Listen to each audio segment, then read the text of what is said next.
Welcome back to the Gravity Rush Remastered Speedrunning Beginner's Guide. This is going to be episode 6, and it's going to be the debt route.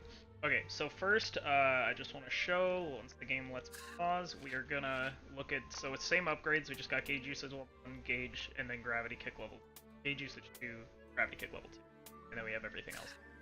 You should be at around negative 200, and that's all good to go. Alright, so first on, episode 6 is going to be kind of like the test of a Gravity Rush speedrunner skill, because it's got a lot of different kinds of fights. It's a lot about movement, and there's some deading in there, so it's kind of like a collection of everything that we've learned so far. And I'll showcase each fight and then talk about the general strat as to what. Okay, so first we're going to kick right up here. Bounce. Go up here, and then gauge just right over here. Alright, before I start the episode, I do want to talk about a technique called double kicking. So this is basically when you gravity kick and the kick connects, you can hold forward and press square again, and Cat will basically do 2 kicks instantaneously. The timing is really strict, like the window's very tight in order to get a double kick, and you can also like rapid double kick by doing rapid gravity kicks and then doing the double kick while you're rapid gravity kicking. What's really amazing about this technique is, let's say you're doing a long-range kick and you double kick the long-range kick, it gives you the damage of 2 long-range kicks, even though one of them is like instantly right after the other at short range. So what we're gonna do, I mean, it's not something that really when you're starting out you need to focus on very heavily. RGKs are way more important. Just understand and get the timing of those before you focus or care at all about double kicks. But if I do double kicks, I will show you and I'll talk about them. So, this is going to be where the first fight is. Now, there's going to be 3 enemies that spawn. There's a frog that's going to be kind of at the bottom right corner of Gade's portrait there. There's going to be an R on the right-hand side of the flower, and then an R in the middle, closer to us, closer where the stairs are. So the goal of this fight, we're going to fly to the bottom right corner of the stairs, and we're going to pick up the rock. We're going to double kick the frog on the left, kick the R on the right, throw the rock back at the first R that spawns closer to the stairs. Pick up that blue gem, grab the 10 gem, and then the game will warp us back to the flower once like the fight.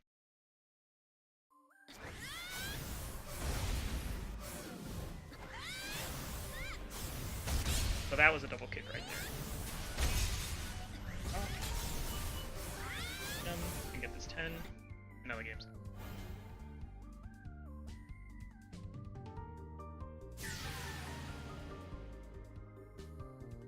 The level 2 kick is actually really going to help in a lot of these fights coming up. Okay, so this fight that's gonna happen is there's gonna be an R that spawns kind of where Cat's facing, like on the left side of the island. There's gonna be a pillar that spawns in the middle, and there's gonna be an R that spawns on the right. The pillar will like kind of shoot out R's, and if it does shoot out an R, you do not need to kill that R in order to like finish the fight to trigger the game and progress forward. So we're gonna kill. Basically, we're just gonna kick the R on the left. We can double kick, and then kick the pillars, bones, and then kick each gem, and then we'll kill the R on the right-hand side. So, if you want, you can grab a stasis object in the left corner for the pillars, bones, if you don't feel confident about kicking or you're worried about your gauge or anything.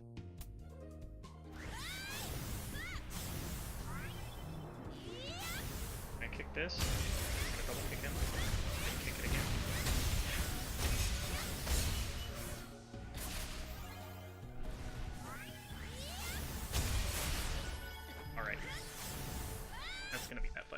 This third fight upcoming is basically just Gravity Typhoon. You want to try to kill the enemies that are farther away, so start with the frog up top, and then work your way kind of down to the closer enemies. And then sometimes the Lancer will face you, and then you can't, like, his flub will absorb the Gravity Typhoon. If that's the case, you just need to RGK until it kills. Pretty straightforward fight. We're going to follow this path of gems, because these gems are pretty important for getting all the upgrades that we need. We're following these up. Just gonna kick this flyer right here. You can cancel to keep your momentum as soon as you connect the kick. This one, then we're gonna grab this blue gem here so we don't run out of gauge. Kick him, and kill him. Alright, so now it's easy to get disoriented here, but we want to grab this 25. And then we're gonna grab the 25 right here. This tree up and coming, and then let your gauge refill. This tree here is where you get Spiral Claw, but because we deaded into it, we don't actually need it. What we're going to do is, you can't get too close to it without triggering the cutscene, so we're just going to snag that gem, and we can't get that gem that's close to it, because otherwise we'll trigger the cutscene and waste about 15 seconds. So grab all those 25 gems and kick past it. The camera does force you to look at it, which is really obnoxious, so you just kind of have to push it to the side whenever it does that. Alright, for this fight, we're just going to grab 2 stasis objects to break the bones of the snails in the back, and then we're just going to start kicking them. Okay, I didn't get that. Of course, you can just RGK if you don't get the stasis object like what I've done. So the grounded, some of the grounded Rs do drop blue gems. And then we're just gonna pick the rest of these. Make sure to grab those 25 gems that the snails drop. Those will be very helpful. And then after you finish, the game will teleport you. Grab whatever's left.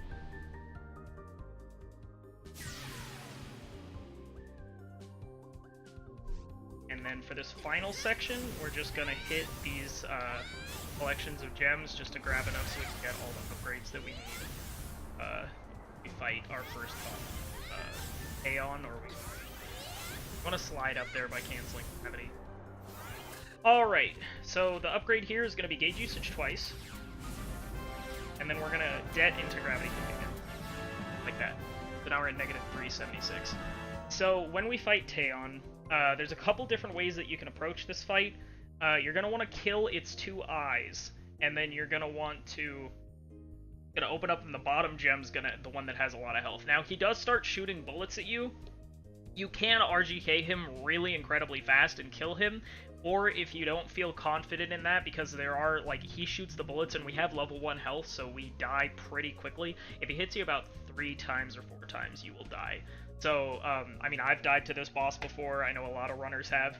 If you don't feel, like you can RGK him fast enough, it only takes 5 kicks on the big gem, and then you can use Spiral Claw to kill him. So I'll just show you what that looks like.